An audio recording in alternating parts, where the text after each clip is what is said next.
ওয়াইনাল Hadza ইয়াহদিমু মা কানা ইয়াওম। আর যদি তুমি হজ করে হজের বিষয়ে আল্লাহ তাআলা অতীতের সমস্ত গুনাহকে ধ্বংস করে দিবেন। হজ হচ্ছে সর্বশ্রেষ্ঠ।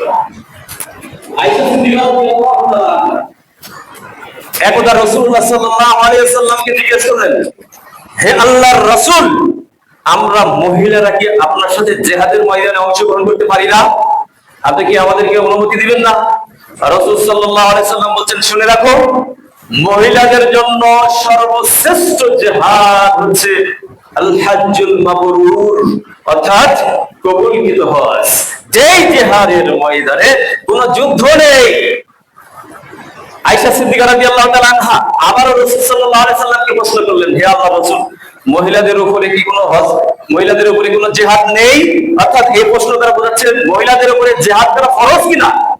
রাসূল সাল্লাল্লাহু আলাইহি সাল্লাম বলেছেন, মহিলাদের জন্য জিহাদ হচ্ছে আফদালুল জিহাদ বলা হয়েছে, আও আরেকটা হাদিসের মধ্যে বলা হয়েছে আহসানুল জিহাদ, সেটি হচ্ছে আল হাজ্জুল মাবরুর। মহিলাদের জন্য সর্বশ্রেষ্ঠ সর্বোত্তম জিহাদ হচ্ছে আল হাজ্জুল মাবরুর। শিশু, বৃদ্ধ, মহিলা সবার উপরে এই হজ করা আল্লাহ তাআলা রাসূল সাল্লাল্লাহু আলাইহি ওয়াসাল্লামের পক্ষ থেকে নির্দেশনা এসেছে। একজন সাহাবী রাসূলের দরবারে এসে বলছেন, হে আল্লাহর রাসূল, আমি খুব দুর্বল মানুষ এবং খুব ভীত মানুষ, জিহাদের ময়দানে যেতে আমার খুব বেশি ভয় হয়, আমাকে একটা জিহাদের কথা বলে দেন। রাসূল সাল্লাল্লাহু আলাইহি ওয়াসাল্লাম বলেছেন, তোমাকে একটা জিহাদের নির্দেশনা দিচ্ছি, সেটি হচ্ছে তুমি হজে যাবা, হজ করবা, মাবরুর হজ তুমি করবা। এটা হচ্ছে তোমার জন্য সর্বশ্রেষ্ঠ হজ, যেই হজের ময়দানে কোনো লড়াই নেই, কোনো কষ্ট নেই, এই হজটা, এই জিহাদটা তুমি করবে। তার জন্য নির্দেশনা দিল যে হজের বিষয়টা। তাহলে দেখেন, এখানে বলা হয়েছে সর্বশ্রেষ্ঠ জিহাদ হচ্ছে হজ্জুল মাবরুর। আয়েশা সিদ্দিকা রাদিয়াল্লাহু তাআলা আনহা রাসূলুল্লাহ সাল্লাল্লাহু আলাইহি ওয়াসাল্লামকে প্রশ্ন করলেন, আইয়ুল আমালি আফদাল, কোন আমলটি সর্বশ্রেষ্ঠ? রাসূল সাল্লাল্লাহু আলাইহি ওয়াসাল্লামকে প্রশ্ন করে বললেন। তখন রাসূল সাল্লাল্লাহু আলাইহি ওয়াসাল্লাম বলেছেন যে ঈমানু বিল্লাহি ওয়া রাসূলিহি, আল্লাহ এবং রাসূলের উপরে ঈমান, এটি হচ্ছে সর্বশ্রেষ্ঠ আমল। কিলা সুম্মা মাযা, প্রশ্ন করলেন এরপরে কোনটি? বলেন আল জিহাদ ফি সাবিলিল্লাহ, সেটা হচ্ছে আল্লাহর রাস্তায় জিহাদ করা। আয়েশা সিদ্দিকা রাদিয়াল্লাহু তাআলা আনহা আবারও প্রশ্ন করলেন, কিলা সুম্মা মাযা? আল্লাহর নবী সাল্লাল্লাহু আলাইহি ওয়াসাল্লাম বললেন আল হাজ্জুল মাবরুর। দ্বিতীয়বার রাসূল বলেন কবুলকৃত হজ, অর্থাৎ যে হজগুলো আল্লাহ তাআলা গ্রহণ করেন, এটি হচ্ছে সর্বশ্রেষ্ঠ আমল। এই হাজী যখন হজ করতে যায়, যখন বাড়ি থেকে হজ করার জন্য বের হয়ে যায়, যখন সে তালবিয়া পাঠ করে লাব্বাইক আল্লাহুম্মা লাব্বাইক, ওই হাজীর সাথে যে হাজী যে দিক দিয়ে হেঁটে যায়, ওই লাব্বাইক শব্দটা যখন উচ্চারণ করে তালবিয়া পাঠ করতে থাকে, তার সাথে জমিন তালবিয়া পাঠ করতে থাকে। জমিন তালবিয়া পাঠ করে, তার আশেপাশের গাছপালাগুলো তালবিয়া পাঠ করে, অর্থাৎ এই হাজীর জন্য তালবিয়া পাঠ করে আলহামদুলিল্লাহ, আল্লাহ তাআলার জন্য তালবিয়া পাঠ করে, এর সওয়াবটা সে পেয়ে যায়। অর্থাৎ সে হজের উদ্দেশ্যে বের হয়েছে, তালবিয়া পাঠ করছে, জমিন তার জন্য দোয়া করছে, গাছপালা তার জন্য দোয়া করছে, পশু পাখি তার জন্য দোয়া করছে। এটা আরেকটা ফজিলত। এই হজের আরেকটা ফজিলত হচ্ছে, যদি কেউ সঠিক নিয়তে ঘর থেকে বের হয়ে যায় হজ করার উদ্দেশ্যে, প্রতিমধ্যে বাধাগ্রস্ত হয়েছে, হজ করতে পারেনি, প্রতিমধ্যে মারা গিয়েছে, বা যেটা হয়েছে অ্যাক্সিডেন্ট হয়েছে, তার সম্পদ নষ্ট হয়ে গেছে, অর্থাৎ হজ করতে পারেনি, কিন্তু তার ওই যে নিয়তের কারণে হজের পূর্ণাঙ্গ সওয়াব তাকে দেওয়া হয়। এটা আরেকটা ফজিলত। এই হাজীর আরেকটা ফজিলত হচ্ছে এই, যখন সহি শুদ্ধভাবে হজের নিয়ত করে বসে, যখন সে ইহরাম বাঁধে, ইহরাম বাঁধা অবস্থায় যখন সে তালবিয়া পাঠ করতে থাকে, ওই অবস্থায় যদি তার মৃত্যু হয়, তাহলে রাসূল সাল্লাল্লাহু আলাইহি ওয়াসাল্লাম বলেছেন পরকালীন জগতে সে তালবিয়া পাঠরত অবস্থায় হাসরের ময়দানে সে উঠবে। অন্যান্য মানুষ অন্যভাবে উঠবে, কিন্তু এই হাজীরা তালবিয়া পাঠ করতে করতে হাসরের ময়দানে উঠবে। আলহামদুলিল্লাহ। এরপরে কোন ব্যক্তি যদি সঠিক নিয়তে হজের উদ্দেশ্যে বাড়ি থেকে বের হয়ে যায়, যখন তার প্রত্যেকটা কদমে কদমে গুনাহকে ক্ষমা করে দেওয়া হয়। অন্য কোন আমল আছে বলেন দেখি, যে আপনি হজের নিয়ত করে বাড়ি থেকে বের হয়ে গেছেন, আপনি যে ধাপ ফেলতেছেন প্রত্যেক কদমে কদমে আপনার জন্য সওয়াব লেখা হচ্ছে, প্রত্যেক কদমে কদমে গুনাহকে মাফ করে দেওয়া হচ্ছে, প্রত্যেক কদমে কদমে আপনার মর্যাদাকে আল্লাহ তাআলা উদ্দিন করছেন, অর্থাৎ আপনার তার মর্যাদাকে আল্লাহ তাআলা বাড়িয়ে দিচ্ছেন। রাসূল সাল্লাল্লাহু আলাইহি ওয়াসাল্লাম বলেছেন, কোন ব্যক্তি যখন হজ করে তখন আল্লাহ তাআলা তার গুনাহকে মাফ করে দেন এবং তাকে অভাব মুক্ত করে দেন। এটা আবার কেমন কথা, অভাব মুক্ত করে দেন? 7-8 লক্ষ টাকা লাগতেছে হজ করতে, তাহলে অভাব মুক্ত হলে কেমন বলে দেখে? আবার কিভাবে হতে হয়? সহিহ হাদিস, আমাদের হাদিসের মধ্যে এসেছে, মুসলিমের বুখারীর মধ্যে হাদিসটা এসেছে, বিভিন্ন হাদিস গ্রন্থের মধ্যে এসেছে। রাসূল বলেছেন যে তাবিউ বাইনাল হজ ওয়াল উমরা ফাইন্নাহুমা, এই দুইটা কি করে তোমরা? হজ এবং উমরা দ্রুত করো। অর্থাৎ হজ যখনই ফরজ হয়েছে তখন হজ করো এবং উমরাটাকে তোমরা তাড়াতাড়ি করো, দ্রুত করে দাও। যদি তোমরা করো, হজ যদি দ্রুত করো, তাহলে কি হবে? ফাইন্নাহুমা ইয়াকফিআনি আদ-দুনুব ওয়াল ফাকরা, এই দুইটা হজ এবং উমরা, এই দুইটা ফাকরা বলা হয়েছে অভাব আল্লাহ তাআলা দূর করে দেয়, ওয়াল দুনুব এবং অপরাধকে, পাপকে আল্লাহ তাআলা ক্ষমা করে দেন। তাহলে এখন প্রশ্ন হচ্ছে, এই এত টাকা খরচ করে আপনি হজ করতে গেলেন, তাহলে আপনার অভাব কিভাবে দূর হইল? দরিদ্রতা কিভাবে দূর হলো? দরিদ্রতা দেখেন, দরিদ্রতা কেমনে দূর হবে এটা আপনি সূক্ষ্মভাবে বুঝতে হবে আপনাকে। যে অনেক মানুষ আছে দেখবেন লক্ষ কোটি টাকার মালিক, তারপরে সে গরিব। কেন গরিব? তার টাকার প্রতি প্রচন্ড লোভ, লালসা। হ্যাঁ, একটা বিজনেস হয়েছে, আপনার লোভ কাজ করতেছে আরেকটা বিজনেস আমাকে বাড়াতে হবে। এই যে দেখেন, ও কিন্তু একজন সাধারণ মানুষ, সে দিন আনে দিন খায়, কিন্তু আল্লাহ তাআলার উপরে তার পূর্ণ ভরসা আছে, তাওয়াক্কুল আছে, আল্লাহর প্রতি শ্রদ্ধাবোধ আছে, যে আল্লাহ যে রিজিক দিয়েছে সেই রিজিকের প্রতি সে সন্তুষ্ট আছে। কিন্তু আরেকজনের আল্লাহ তাআলা অসংখ্য সম্পদ দান করেছে, কিন্তু তার শুকর নেই, একটা বিজনেস আরেকটা বাড়াইতে হবে। এই যে হাজারো লোক, এই যে কিংকর্ত ভিড়ের মধ্যে যে আপনি পড়ে আছেন, আপনার মধ্যে একটা হতাশা কাজ করতেছে। আল্লাহ তাআলা এই দিক থেকে আপনাকে ধনী বানিয়ে দিবেন যদি আপনি হজ করেন। বুঝতে পেরেছেন বিষয়টা? আর অপরাধটাকে আল্লাহ তাআলা ক্ষমা করে দিবেন। কিভাবে ক্ষমা করবেন? পাপগুলোকে কিভাবে ক্ষমা করবেন? পাপগুলোকে ওইভাবে ক্ষমা করবেন, যেমন ধরুন যারা কামার, অস্ত্র নির্মাণ করে, যারা হাফর, ওই যে হাফরের দিয়ে অস্ত্র বানায় না, ওই এটার সাথে এই হাদিসের এটাকে তুলনা করা হয়েছে এইভাবে, যে একজন কামার যখন ওই যে অস্ত্র বানানোর জন্য যে হাফর যে চাপ দেয়, বাতাস দিয়ে অস্ত্রটা নির্মাণ করে, দেখবেন যে ওই অস্ত্রটা, লোহার উপরে অসংখ্য মরিচা, ময়লা জমে আছে। যখন সে একটা অস্ত্র তৈরি করলো, তখন দেখবেন যে ফকফকে সাদা সুন্দর বানিয়ে দেয়, তাই না? ঠিক এর সাথে তুলনা করা হয়েছে, যেমন একজন কামার আগুনের তাপ দিয়ে তার লোহাটাকে অস্ত্রের রূপ দেয়, সুন্দর চকচকে করে একটা ফিনিশিং দেয়, ঠিক তেমনি ভাবে এই হজের বিনিময়ে আল্লাহ তাআলা ওইভাবে করে মানুষের জীবনে যে ময়লা জমে গেছে, অর্থাৎ পাপ জমে গিয়েছে, ওই হাফর যেমন ময়লাকে দূর করে, ঠিক এই হজের মাধ্যমে আল্লাহ তাআলা মানুষের জীবনের ময়লা পাপগুলোকে সেইভাবে করে পরিষ্কার পরিচ্ছন্ন করে দেয়। ইসলামের 5টা ভিত্তির মধ্যে এটা একটা ভিত্তি দেওয়া হয়েছে। তবে এখানে বিষয়টা হচ্ছে দুইটা।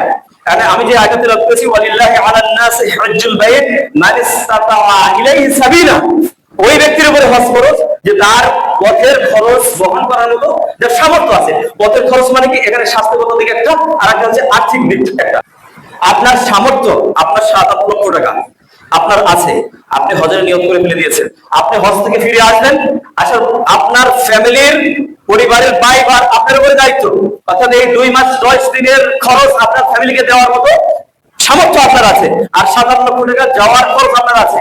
ঠিক আছে, আপনি যে বাসাতে বসবাস করছেন, ওই বাসা কেন আপনি বিক্রি করবেন? বলেন, বাসা বিক্রি, ওই বাসা আপনি কেন, যে বাসাতে বসবাস করছেন ওটার উপরে যাকাতও তো খরচ নয়, যে বাসাতে আপনি বসবাস করছেন। এখানে দেখেন, এখানে ফিকহি একটা মাসলা আপনাকে বুঝতে হবে, ফিকহের দৃষ্টিকোণ থেকে। উসুল ফিকহ একটা বিষয় আছে ইসলামী শরীয়তে, বুঝতে পেরেছেন? যে এরকম যে ইমাম আবু হানিফা রাহিমাহুল্লাহ তিনি বলছেন যে সম্পদের অপচয় কোনটা? যেমন ধরেন আপনার একটা ঘর লাগবে বসবাস করার জন্য, আপনার প্রয়োজন একটা ঘর, কিন্তু আপনার 2টা ঘর আছে, যে ঘরটা ব্যবহার হচ্ছে না, আপনি ভাড়াও দিচ্ছেন না, সেখান থেকে কোনো ইনকাম সোর্সও নেই, ফালিয়ে রাখছেন বছরের পর বছর, ওই ঘরটা আপনার জন্য অপচয়। ওনাকে ওই অপচয়টা আপনাকে দূর করতে হবে। আপনি যে বাসাতে বসবাস করছেন, ছেলে মেয়ে, স্ত্রী পুত্র, বাবা মাকে নিয়ে, এই বাসা ছাড়া যদি আপনার ইচ্ছা যদি আরেকটা বাসা থাকে, বুঝতে পেরেছেন, তাহলে সেই বাসা বিক্রি হলেও আপনাকে হজ করতে হবে। এখন বিষয়টা আমার মনে হয় ক্লিয়ার হয়েছে আপনার কাছে, বুঝতে পেরেছেন? কারণ এটা ফরজ বিধান, এটাকে অবহেলা করার কোনো সুযোগ নেই। আপনি মনে করছেন আমার একটা বাড়ি আছে, 2টা বানাইতে হবে, 10টা বানাইতে হবে, এরপরে বয়সের একটা প্রান্তে আর শরীর যখন চলে না একটা পর্যায়ে, আপনার দ্বারা কোনো কাজই আর হচ্ছে না, তখন আপনি নিয়ত করে ফেলেন যে আমি হজ করতে যাবো। তো এই হাদিসটার সম্পূর্ণরূপে বিপরীত হচ্ছে যে তোমরা হজটা দ্রুত করো, যখন ফরজ হয়ে যাবে তখন করা দেখো। আমার মনে হয় বিষয়টা আপনাদের কাছে ক্লিয়ার হয়ে গেছে। এখন প্রশ্ন হচ্ছে এই যে আপনি যে শুনলেন যে মাবরুর হজের বিনিময় হচ্ছে আল্লাহ তাআলা অতীতের গুনাহ মাফ করে দিবেন, এর বিনিময়ে আপনাকে জান্নাত দান করবেন। তাহলে মাবরুর হজটা কি এটা বুঝতে হবে না? তাহলে মাবরুর হজটা কি? এই মাবরুর হজ অর্থাৎ কবুলকৃত হজ, সেই হজটা আল্লাহর দরবারে গ্রহণ হবে। এই হজের কতগুলো ক্যাটাগরি আছে, কোয়ালিটি আছে, আপনি কিভাবে বুঝবেন আপনার হজটা কবুল হয়েছে? বোঝার কোনো উপায় আছে? কিছু আলামত থেকে আপনাকে বুঝে নিতে হবে যে এই হজটা আমার গ্রহণযোগ্য হয়েছে। তার এক নম্বর পয়েন্ট হচ্ছে যে আপনার মধ্যে, আমার মধ্যে ঈমানের চেতনা বোধ পূর্ণাঙ্গ রূপে জাগ্রত হবে। আপনি যখন হজ করে এসেছেন, হজ করার আগে আপনার ঈমানটা কিছুটা নড়বড় ছিল, বুঝতে পেরেছেন? কিন্তু আপনি হজ করে এসেছেন, আপনি দাবি করতেছেন আল্লাহ তাআলার দরবারে যে আমি নিষ্পাপ হয়ে গেছি, আল্লাহ আমাকে জান্নাত দান করবেন, অর্থাৎ পরকালীন জগতের মেহমান আমি হয়ে গেছি। তাহলে আপনাকে ঈমানটা মজবুত করতে হবে। এখন ঈমানটা আপনি কিভাবে মজবুত করবেন? হ্যাঁ, ঈমান মজবুত করার কয়েকটা কোয়ালিটি আছে, একেবারে সূক্ষ্মভাবে বুঝতে হবে বিষয়টা। যেমন আপনি যে ঈমানদার, পূর্ণাঙ্গ ঈমানদার, আপনার মধ্যে কয়েকটা ক্যাটাগরি থাকতে হবে, বুঝতে পেরেছেন? তার মধ্যে এক নম্বর হচ্ছে আপনার মধ্যে ব্যক্তিত্ব তৈরি হবে। আপনি হজ করার আগে আপনার ঈমানটা নড়বড় ছিল, আপনি অফিসে বসেছেন, ঘুষ দিয়েছে, আপনি ঘুষ নিয়েছেন, গ্রহণ করেছেন। এই যে আপনার ঈমানটা কি শক্তিশালী ঈমান না দুর্বল ঈমান বলেন দেখি? আপনি যে অবৈধভাবে টেবিলের নিচ দিয়ে আপনি টাকা নিলেন, এটা কি পূর্ণাঙ্গ ঈমানদার বলবেন একে, না নিকৃষ্ট ঈমানদার, কোনটা বলবেন? আরেকজনের সম্পদ আপনি লুণ্ঠন করতেছেন কলমের খোঁচা দিয়ে। আপনার মধ্যে চেতনাবোধ জাগ্রত হবে, আপনার ব্যক্তিত্ব তৈরি হবে যে আমি ঈমানদার, এই অবৈধ ইনকাম আমি করতে চাই না, আমি হালাল ভাবে করতে চাই। আমি অফিসে বসেছি, সরল সঠিক কথা আমি বলবো, সঠিক কথা বলতে গিয়ে যদি আমার চাকরি যদি চলে যায়, সেখানে আমি দ্বিধাবোধ করি না, এই চাকরিকে আমি লাথি মারি। এর নাম হচ্ছে ঈমান, ঈমানের চেতনা, বুঝতে পেরেছেন? এই ঈমানটা জাগ্রত হবে আপনি আমার ভিতরে, এর নাম হচ্ছে ঈমান। অতীতের যুগে, জাহিলিয়াতের যুগে মানুষ মূর্তির সামনে মাথা নত করত, সাপ বিচ্ছু এগুলোকে সেজদা করতো, চন্দ্র সূর্যের সেজদা করতো, উঁচু পাহাড় দেখলে সেখানে মাথা লুণ্ঠন করে দিত, নিচু করে দিত। যখন ওই ব্যক্তি পড়েছে লা ইলাহা ইল্লাল্লাহ মুহাম্মাদুর রাসূলুল্লাহ, সঙ্গে সঙ্গে তার ব্যক্তিত্ব তৈরি হয়েছে, বুঝতে পেরেছেন? লা ইলাহা ইল্লাল্লাহ, আমি কারো বিধিবিধান, কারো সামনে আমি মাথা নত করি না, একমাত্র লিল্লাহ, উদ্দেশ্য হবে এটাই। যদি আপনি ঈমানদার, যদি পাকাপোক্ত ঈমান যদি আপনার হয়ে যায়, তাহলে পৃথিবীর সমস্ত বাতিলকে আপনি লাথি মেরে সেখান থেকে বের হয়ে আসবেন। এর নাম হচ্ছে ঈমানের চেতনা। এক নম্বর পয়েন্ট বলবেন। দুই নম্বর হচ্ছে ঈমানটা আপনার আমার মধ্যে পাকাপোক্ত হয়েছে, আপনি নিরহংকার হবেন, অহংকার মুক্ত হবেন, আপনার মধ্যে কোনো অহংকার থাকবে না। ইতিপূর্বে আপনার অহংকার ছিল, মানুষকে ছোট চোখে দেখেছেন, আল্লাহ তাআলার বিধিবিধান পালন করার ক্ষেত্রে আপনি অংশদাতে গিয়েছেন, মানুষকে ছোট চোখে দেখেছেন। আপনি যখন হজ করে এসেছেন, আপনার মধ্যে অহংকার বোধ নির্মূল হয়েছে, তার মানে আপনি ওই অহংকারকে লাথি মারবেন। এর নাম এটা যদি হয়ে থাকে, তাহলে মনে করতে হবে যে এই হজটা কবুল হয়েছে। অহংকার কি? এই অহংকারটা আছে এত নিকৃষ্ট একটা জিনিস, অর্থাৎ মানুষকে ছোট করে দেখা, আল্লাহর বিধানকে ছেড়ে দেওয়া, এর নাম হচ্ছে অহংকার, বুঝতে পেরেছেন? আল্লাহ মানুষকে ছোট করা, এটা তো আমাদের তবিয়তের সাথে, রক্তের সাথে মিশে গিয়েছে, মানুষকে ছোট করে দেখা। অথচ আল্লাহ তাআলা বলেন ওয়ালাকাদ কাররামনা বানি আদম, প্রত্যেকটা আদম সন্তানকে আমি সম্মানিত করেছি, সম্মান দান করেছি। একজন আদম সন্তানের মান ইজ্জত নিয়ে খেলা করার অধিকার আপনাকে কে দিয়েছে? আর এই অহংকার যদি ভিতরে থাকে, এই অহংকার সম্পর্কে রাসূল সাল্লাল্লাহু আলাইহি ওয়াসাল্লাম বলেছেন লা ইয়াদখুলুল জান্নাতা মান কানা ফি কলবিহি মিসকালু যাররাতিন মিনাল কিবর, যে ব্যক্তির ভিতরে, অন্তরের ভিতরে যারা পরিমাণ অহংকার লুকায়িত আছে, সে ব্যক্তি জাহান্নামে যাবে, জান্নাতে প্রবেশ করতে পারবে না। বুঝছেন? অহংকার মুক্ত হতে হবে, এটা মুমিনের আলামত। হজ কবুল হওয়ার আলামত হচ্ছে আপনি অহংকার মুক্ত হবেন। রাসূল সাল্লাল্লাহু আলাইহি ওয়াসাল্লাম আরেকটা হাদিসের মধ্যে বলেছেন আল মুমিনু ইজ্জুল কারীম, মুমিন হবে নম্র ভদ্র, ওয়াল ফাজির খিবুল লাইমুন, আর পাপী ব্যক্তি হবে দুরাচার, দুশ্চরিত্রের অধিকারী, অহংকারী। রাসূলের হাদিস, রাসূল সাল্লাল্লাহু আলাইহি ওয়াসাল্লাম বলছে ইন্নাল্লাহ রাফিক ইউহিব্বুর রিফকা, আল্লাহ তাআলা কোমল নরম, তিনি নরম কোমল হৃদয়ের মানুষকে তিনি পছন্দ করেন, ভালোবাসেন। এইজন্য মুমিন হবে অহংকার মুক্ত। রাসূল সাল্লাল্লাহু আলাইহি ওয়াসাল্লাম বলেছেন আলা উখবিরুকুম বিআহলিল জান্নাহ, আমি কি তোমাদের জান্নাতের অধিবাসীদের সম্পর্কে কি তোমাদেরকে আমি খবর দিব না জান্নাতের অধিবাসী কোন সমস্ত ব্যক্তিরা, কোন মানুষগুলো জান্নাতের অধিবাসী? সাহাবায়ে কেরাম বলছেন বালা, অবশ্যই বলবেন ইয়া রাসূল, আপনি বলুন কারা জান্নাতের অধিবাসী? রাসূল সাল্লাল্লাহু আলাইহি ওয়াসাল্লাম বলছেন কুল্লু দাঈফিন মুতাদাঈফিন, প্রত্যেক ওই সমস্ত মুমিন দুর্বল ব্যক্তি, প্রত্যেক দুর্বল ব্যক্তি এবং যাকে মানুষ দুর্বল মনে করে তারা হচ্ছে অধিকাংশ জান্নাতি। বুঝতে পেরেছেন? কি বুঝলেন এখান থেকে? প্রত্যেক দুর্বল অসহায় যাকে মানুষ দুর্বল ভাবে তারা হচ্ছে বেশি জান্নাতি। এই হাদিসের ব্যাখ্যা কি বুঝলেন আপনি? অর্থাৎ দুর্বল মানে কি? দুর্বল মানে আল্লাহ তাআলার বিধিবিধান পালনের ক্ষেত্রে সে একেবারে নরম কোমল সফট।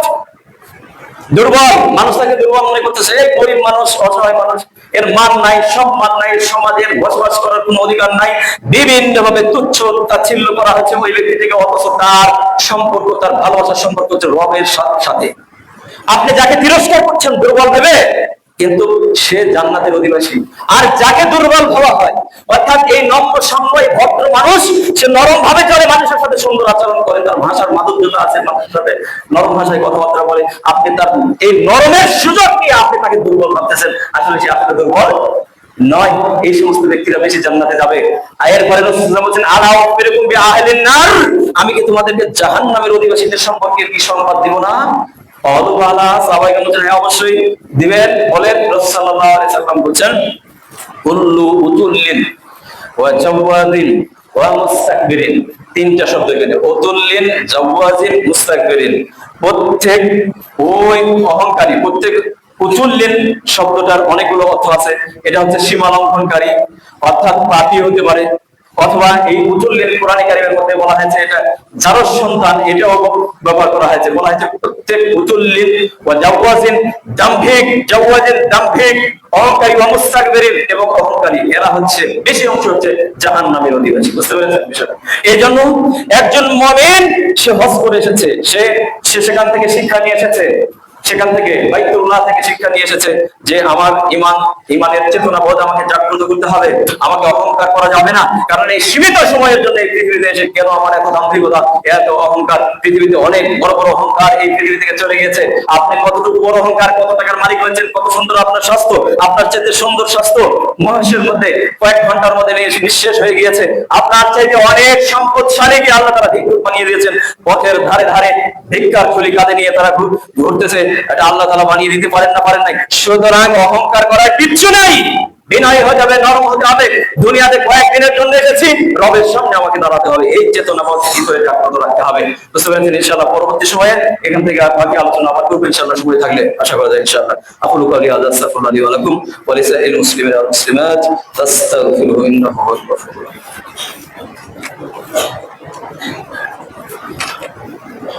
الحمد لله على إحسانه والشكر له على توفيقه وامتنانه، وأشهد أن لا إله إلا الله وحده لا شريك له تعظيما لشأنه، وأشهد أن محمدا عبده ورسوله.